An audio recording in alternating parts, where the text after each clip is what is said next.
Well, hello YouTube, it's me Fortmaster, and welcome back to another Black Pants Legion reaction and some more Battletech and Mechwarrior lore. This video is going to be about the MadCat. And, okay, so if I remember correctly, the MadCat... Oh, what was it?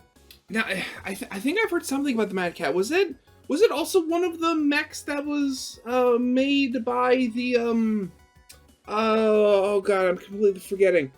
The tribes and stuff that came in. I'm having a complete brain fart here, sorry. Because I think I remember a text talking about the MadCat in the previous video about the Thor/Summoner. Also, little tidbit I learned in the comments of my previous reaction to the Thor and the Summoner is that apparently Tex has been made canon into the Battletech Universe, which, I mean, that's just awesome. But yeah, again, I don't know that much about the... Again, I'm still learning a lot about, you know, the Mechwarrior and stuff like that. And specifically, you know, learning more about the actual mechs of the setting. So, you know, the MadCat, with a name like that, one of two things comes to mind for me for that. Either A, it's going to be a really fast mech that can, you know, do a lot of damage but can't take a lot, you know, being like a glass cannon. Or maybe it's something along the lines of, it's sort of like, if it's from like the regular, from like the Rim and stuff like that, it's like the equivalent of the Thor or the Summoner. Yeah, that's really all I have at the moment, sorry. Why am I apologizing? I mean, I specifically watch these videos to learn, so, you know, let's get down to learning. So, yeah, of course, as always, original video is linked in the description if you haven't seen it for some reason. Corner video will lead to my Let's Play of the day. And if you like this video or any other video that I make, I'd very much appreciate it if you gave a video a like and subscribe to my channel, because I know how YouTube works. I know the vast majority of people aren't, you know, subscribed to my channel. And I'd very much like to change that, because I'm very much hoping to hit 5,000 subscribers this year, because that's my next big milestone. But yeah, with all that out of the way, let's get this thing started then, shall we? Ooh, new intro.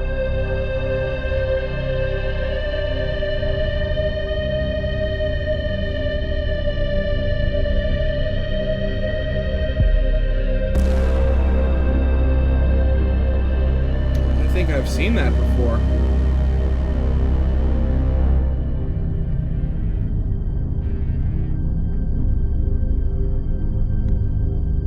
Clans, that's what they're called. Oh, it is from the clans. Okay. Howdy, folks. Tex here, and we're going to talk Battletech. The topic of this episode is the poster child of the franchise. Yes, that one. To some, it's a gaudy waste of C-bills and a superbly inviting target. To others, it's a brilliantly balanced modular weapon system capable of fulfilling any mission parameters and winning any engagement with a capable pilot. Some call it a MadCat. Some call it a Timberwolf. For certain fans, it is the definitive centerpiece to the entire franchise in lore and design emphasis. To the haters, it is the argument of style versus substance incarnate. To the chosen few of the clan war machine, she is a goddess of the battlefield, smiting down the unworthy and righteous fire. To the inner sphere, it is a harbinger of hard times, of uneven fights and dark days ahead. It has been called a game changer, a force multiplier, a mighty engine of war driven by the best in pursuit of their... Oh, wait. They lost, didn't they? Yeah, they did. So what the fuck is the big deal with the fucking MadCat? Let's get into that on this episode of Tex Talks Battletech. When the clan decided to throw down on the inner sphere, they came through the periphery, eradicating scant resistance in the form of pirates, pocket empires, single-system nation-states, and the like. In 3049, on an asteroid that fell into the range of barely habitable, a mercenary company of the Kellhounds were under contract to hunt down pirates in a forgettable system called the Rock. A scout lance ran into a band of unknowns, and a pilot was confused to encounter a glitch. You see, Phelan Kell's wolfhound was having trouble telling him what in the fuck was shooting at him, in between his opponent yelling about claims and bondsmen and all that jazz. The targeting computer said MadCat, because it looked kind of like a cross between a marauder and a catapult. Also, Inner Sphere equipment tends to be dumb and badly made. So, wait, so that's where the name came from? Okay. I mean, granted, I mean, out of all the reasons you call something, calling it that because of, like, faulty IFF, and, like, glitchy systems, that's certainly an original one. I'll give them that. See? There, I made a joke about my stuff. We're equal now, you clanners.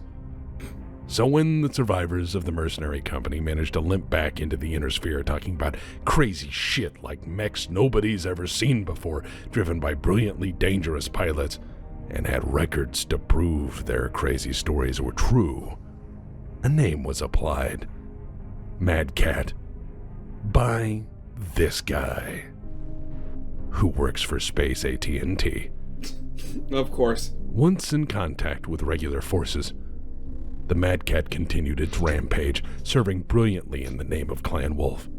In nearly every engagement, it made its prowess known through brilliant engineering applied by the best pilots the Inner Sphere had ever seen, which was something nobody could surely have seen coming, and warned every man, woman, and child that hell was on the horizon and coming straight at us. Surely, nobody. At all. Anyways, saying that it tended to win engagements is putting it lightly. Sorry, I had to go outside in the rain for a second. Clan equipment tended to blow away fully garrisoned defensive armies like dandelions. As it turns out, having a warrior culture tends to breed effective warriors. Having generations of pilots trained on a single weapon system and hyper-competitive warrior culture makes for a very effective means by which to wage war. For a time, anyways. In engagement after engagement, the MadCat could easily make short work of equivalent tonnage mechs and comfortably swing above its weight. It was not uncommon during this time to hear of a clan-heavy star engaging multiple seemingly equivalent lances before retreating with minor damage, leaving all the Inner Sphere equipment comparatively and completely humbled. Throughout the invasion, the MadCat fought on the front lines, clanners introducing their Inner Sphere adversaries to a whole new style of warfare, where their enemies had better stuff and used it to win, seemingly effortlessly. All in all, the MadCat is an exceptional weapons system within short, high-intensity conflicts, exactly the sort of war the clans excel at. However, that is not to say they haven't found appreciation in the Inner Sphere. While supremely expensive for a heavy mech at 24,233,124 C-bills, an amount of money that would buy any mercenary company 3 Black Knights, or 17 urban mechs, or an really comfortable retirement, the MadCat or Timberwolf has found its place in the hands of pilots rich enough to acquire them, and most visibly in the Solaris 7 arena. Why? Well, it's an Omni-Mech dummy. It can be anything. It's Legos with weapons. It's perfect for small-scale, high-intensity battles where having choice in how you fight is just as important as anything else. It's a mech gladiator's wet dream. It's a masterful weapon system, coveted by all who've seen it fight regardless of their allegiance. Let's move on to the design specs. Okay, here we go, the hard stuff. The Timberwolf began mass production in 2945, giving the designers and industrial base 104 years to work out the kinks before war with the Inner Sphere began in earnest. In fact, having a system in production for that span of time largely means you have generations of warriors trained to fight with it and figuring out what tactics work best within its designed capabilities. And boy, what capabilities it does have. Unfortunately, for reasons I'll expound upon later, it was decided to be built at one and only one facility on Strana Mechti. This mech was all the rarer during the clan invasion. Only one? Oh god, okay, what kind of internal politics ruined this? Because Clan Wolf realized they had a hell of a war machine and jealously defended it. So much so that the only way for anyone other than Clan Wolf to possess one was through gift giving or battlefield salvage. Fun fact, it's hard to salvage clan technology because salvage is traditionally reserved for winners. Yeah. As a 75-ton amalgamation of Indo-steel and ferrofibrous armor, the MadCat in its prime configuration clips along at 86.4 kilometers an hour. Jeez. Or in moon landing units, that's about 53 miles an hour. With double heat sinks and top-of-the-line technology, whatever build you can dream up, the MadCat has you covered. Unless you're Solaris Jock, then it's going to break, because you're going to take something nice and ruin it in 90 seconds of glory. Aren't you? Let's get into the makes and models, shall we? The primary configuration, or that is the Clan Invasion era primary default standard murder, interfere with ease, and then maybe go back to the drinking den version, is a whole lot of ass-blasting weaponry on a mobile weapon system. 2 LRM-20s because fuck you at range, 2 ER large lasers to engage targets at medium range, and yes, with Clan Tech, ER large lasers are for medium range. 2 ER medium lasers for lesser medium range, and a medium pulse laser for disco death mode, and 2 machine guns because infantry need to die as well.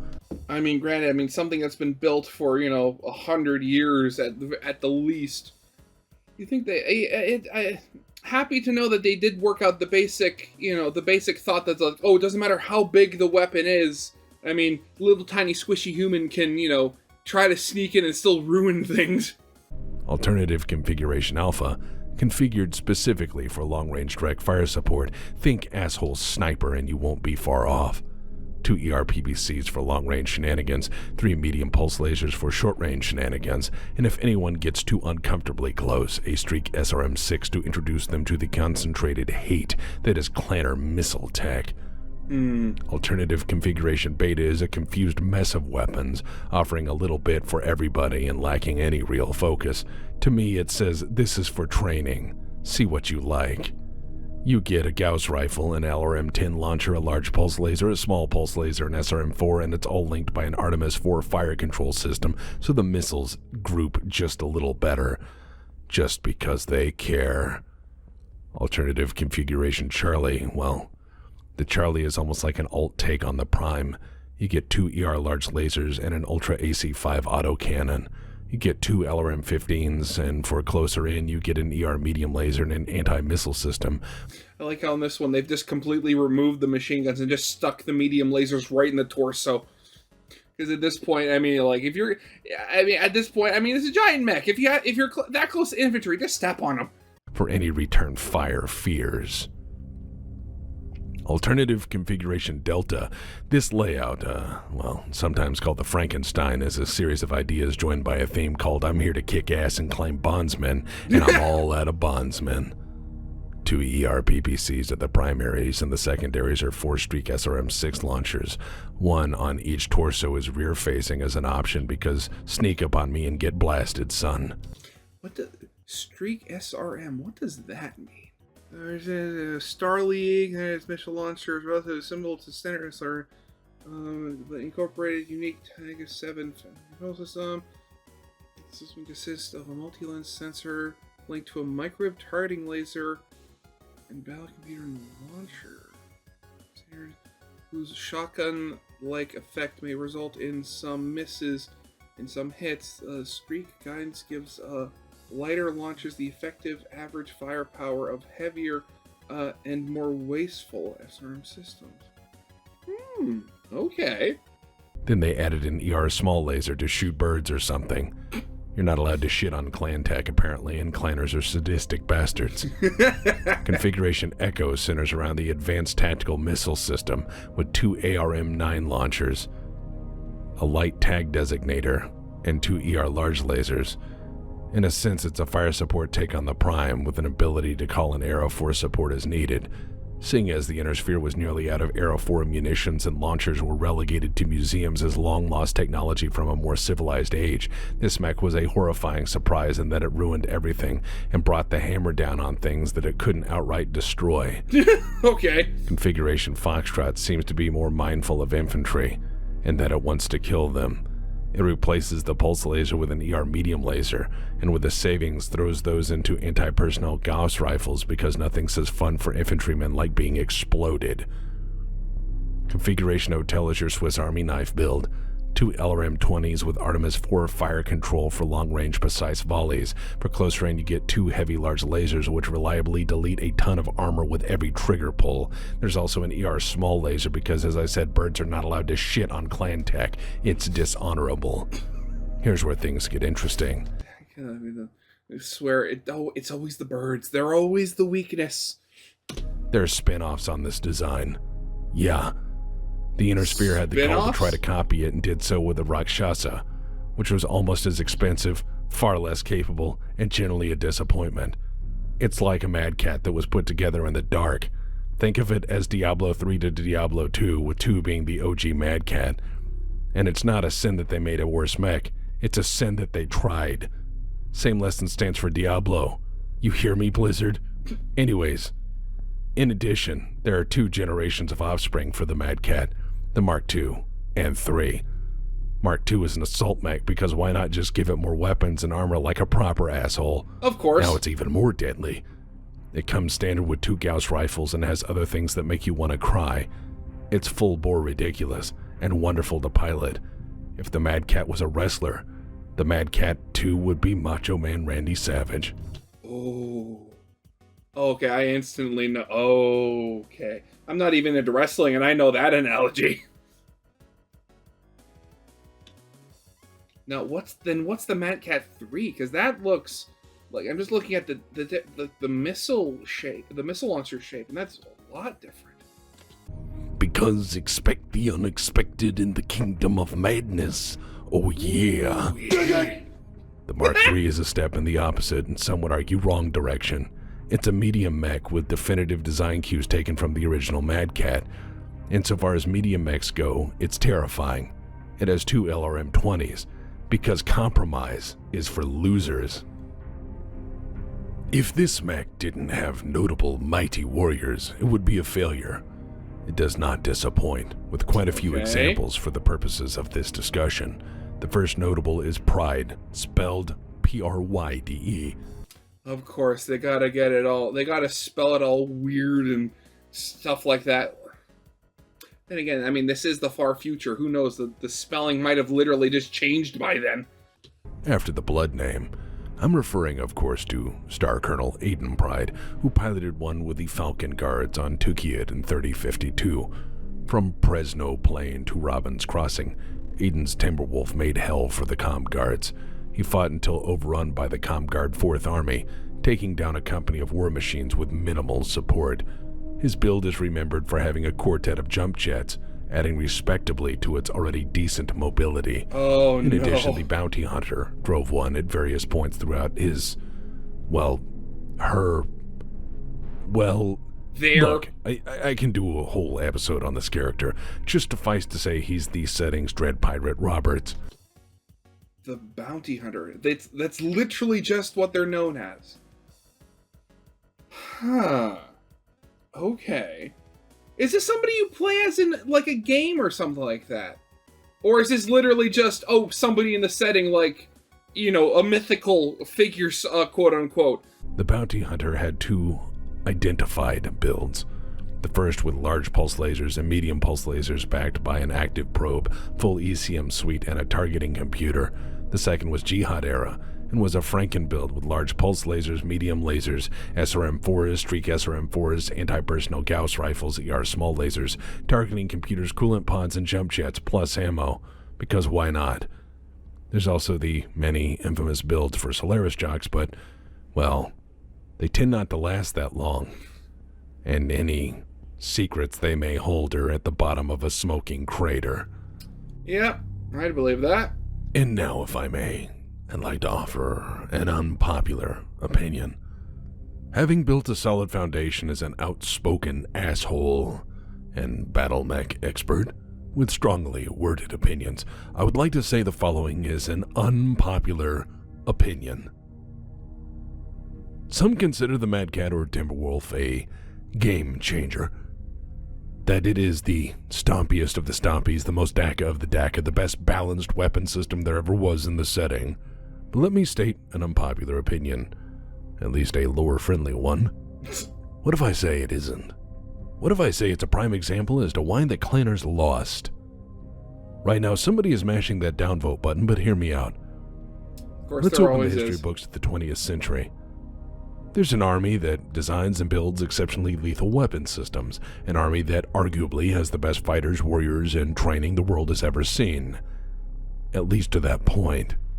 This army had mighty warriors who could fight 10 times their number and win. I mean, to be fair, they were on a lot of drugs while they were doing it, so yeah, that kind of affects things a little bit. One managed to knock out 168 tanks in a matter of years. When this nation attacked, it easily stormed over the enemy, defeating them soundly in battle after battle thanks to better organizational doctrine, training, and preparedness. Their tools, too, maintained an edge over their opponents, creating fantastic armored vehicles that decimated the enemy for a time. But as the war ground on, resources became strained. As the war ground on, manpower was no longer available. And as it turns out, being able to make the finest vehicles for war doesn't mean much if you can't make all that many of them.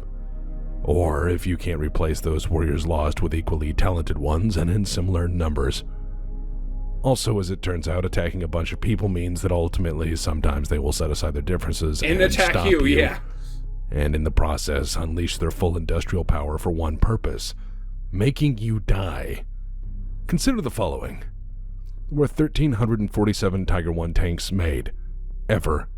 Meanwhile, there are 49,234 Shermans. There were 35,488 base model T-34s made during the war, and another 23,213 T-34-85s. While the early T-34 could run maybe 200 clicks before the engines wore out, it was enough to get the job done. History isn't always about quality. It's about quantity. War I think it was literally Joseph Stalin that said quantity has a quality all of its own. is not often kind to the side that makes fewer weapons.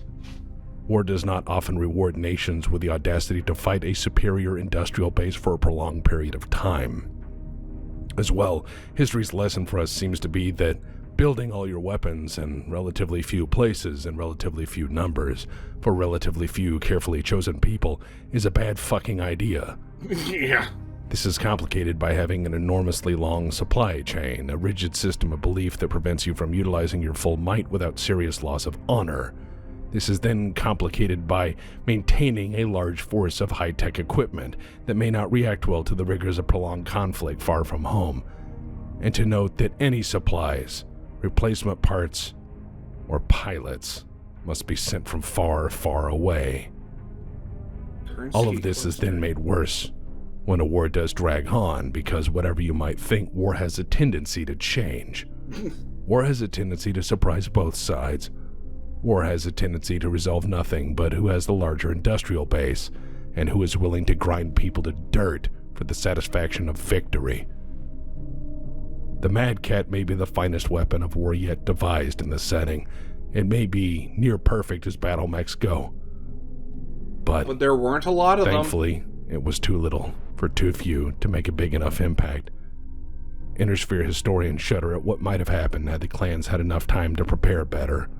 But they didn't, because the invasion wasn't planned by especially smart people, just tough ones seeking glory. The MadCat, like many other clan mechs, was designed principally for clan warfare, where both sides agreed to the rules and regulations. Both sides follow a strict code of honor. Both sides have a limited number of forces to accomplish a strategic objective, and then afterward it is resolved, swiftly and without much lingering concern as to supply situations. Okay. Yeah, so I'm beginning to see the reasons why the clanners evidently lost the war, or at least, stalled out at the very least. Yeah, there's just a lot of cultural and dogma issues there that makes them, well, good fighters, but not good at waging war. The MadCat, like many other pieces of clan equipment, were designed for limited-scale warfare between people having galactic slap fights for honor or whatever else. It wasn't until they fought the Sphere that they realized they may have made some goddamn mistakes. But that's a story for another time. To sum things up, the MadCat is an awesome weapon of war with few notable exceptions. Those exceptions being if you have to pay for it, repair it, buy spare parts, support logistics, and or fight a prolonged conflict within your inventory while spare parts and pilots are many hundred light years away at best. Yep, that sounds like a problem. Also, I want to say this, and this may strike some people wrong. I am an asshole. This is an opinion. You can disagree with me. But I'm still an asshole. I want to thank Sarna.net for being the best fucking wiki in the universe, and an awesome source of information, inspiration, and deep lore knowledge. I want to thank my editor who puts up with my nonsense, foregoing any social interaction for long periods of time to make sure the urban mech memes flow like water. I want to thank my fan base, who fund this nonsense month after month because they like throwing money at an idiot like me. Thank you for tuning in. Next time, the catapult. Mysterious the invaders cartoon. known as the Clan. What's up, Go Breeze? Hey, Pops! Again, I still can't believe they made a cartoon that was so bad that it was retconned into being in-universe propaganda. Like, oh my god, that is absolutely beautiful. Call me Pops. Hey, you like Battle Mechs? Hi, I'm Discount Dan and I want to tell you about my business. Discount Dan's Mech Superstore, warehouse, spare parts, and term life insurance emporium. Let me ask you something, friendo. Are you at all interested in buying your way to glory? Do you want to be feared? Do you want to be respected? You looking for a killing tool because you broke the last one? Then come on down to Discount Dan's surplus mech warehouse between the Triple F Burger and Steiner Arena South Entrance, Solaris 7. I got light mechs, I got heavy mechs, I got assault mechs. I have like literally 3 dozen hunchbacks. Nobody buys those. Nobody buys a hunchback, but you might. Maybe you will. I bet you will. Please buy a hunchback. Look, I got catapults for days. We got new catapults, used catapults, catapult parts, catapult chairs. Listen, we got the biggest aftermarket catapult parts emporium as a recognized, licensed, bonded, and noted catapult aftermarket accessory installation outlet. You got money? Come on down. I'll help you burn it. I will burn that money right out of your fucking hands because I am Discount Dan, and that's what I do because I care. Oh god, absolutely beautiful. God, okay, so again, I didn't know that much about the clans before this, but the fact that they're being compared to how Nazi Germany started off well, but then just completely fell off afterwards during the war, that answers a lot of questions. And granted, I mean, the mech itself sounds absolutely wonderful, but granted, I mean, if it wasn't for the fact, again, if it wasn't only produced in one place in a cluster, I don't know how far from, the core. So, again, I wonder, thinking about it, if anybody watching this who knows, are there any good alternate universe stories about what if the clan actually won? Because I look, thinking about it, I genuinely want to find that out. But yeah, that's definitely going to be it for now. So of course, as always, the original video is linked in the description if you haven't seen it yet for some reason. Corner video will lead to my Let's Play of the day. And yeah, with all that out of the way, I hope you guys liked. If you did, leave a like, subscribe if you have not, and I'll see you guys next time. Goodbye.